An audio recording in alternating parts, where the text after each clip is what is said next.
तर कसे आहात मित्रांनो, रोजच्या प्रमाणे आपण आलो आपल्या स्वर्गाच्या रस्त्यावर. आता तुम्ही म्हणसाल स्वर्गाचा रस्ता का म्हणून राहिला बाबा, तर हे रस्ता असा इथं एकदा जो पडला ना तो डायरेक्ट स्वर्गातच जाऊन थांबतो. इथं नाही विषय नाही, हात नाही पाय, डायरेक्ट वरचा रस्ता दाखवतो स्वर्गाचा, म्हणून याला स्वर्गाचा रस्ता म्हणतो मी आपल्या भाषेमध्ये. तर आपण रोजच या स्वर्गाच्या रस्त्याने जातो, तर आपलं पण काय खरं नाही आपण कधी स्वर्गाला जाईन. त्याच्या अगोदर चॅनलला फॉलो नक्की करून घ्या, म्हणजे स्वर्गाला गेलो तर तुम्हाला पण कळल. ठीक आहे बाबा, तर चाललो आहे आपण आपल्या दुकानला. तर बघू शकता छान प्रकारे व्ह्यू पण आहे. आता आलो आपल्या बसस्टँडला, म्हणलं एकदा नाश्ता करून घ्यावा, म्हणजे अगोदर कसं नाश्ता केलं की बाकीचं काम होऊन जाईल बाकी.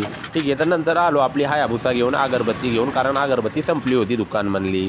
तर म्हणलं एका मित्राच्या दुकानून 2 अगरबत्त्या घेऊन आला. तो बी म्हणला, अरे काय बाबा अगरबत्ती बी नाही का तुझ्या दुकानात? अरे नाही रे म्हणलं.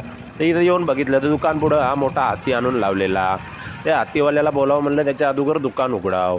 तर दुकान उघडायला गेलो तर तुम्ही बघू शकता दुकानवर आलो, ही बघू शकता आपली हायाबुसा गाडी भंगार नका समजा बरं.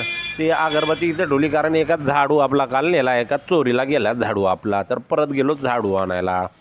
गाडीला आपल्या हायाबुसाला मारली किक किक मारून गेलो झाडू आणायला. झाडूवाला इथं झाडू नाही भेटला, तर आता चोरून आणावं म्हणलं, पण इथं CCTV कॅमेरे बसवलेले होते. मग डबल परत आलो झाडू घेऊन. इथं बघू शकता आपण अगरबत्ती ठेवून दिली, तर अगरबत्ती आहे का नाही म्हणलं एकदा हे तरी बघू. तर अगरबत्ती भेटली. त्याच्यानंतर म्हणलं चला आता दुकान उघडू. तर दुकान आपलं लय मोठं काय नाही, छोटंसं दुकान आहे. एक वेळेस आले तर नक्की भेट घ्या, 33 TV समोर आहे. तर बघू शकता दुकान आता आपण उघडूया. तर दुकानामध्ये एक 12 लाखाची डबल एस लावलेली आहे. तुम्ही कमी नका समजू बरं. 12 लाखाची डबल एस तुम्हाला वाटत असेल माझ्याकडे गाडी भंगार आहे, तुम्हाला दाखवतो गाडी कोणती आहे माझ्याकडे. बघा शकता तुम्ही, सुझुकी आहे भावा, 2 लाख रुपयाची, हलक्यात नाही घ्यायचं बरं.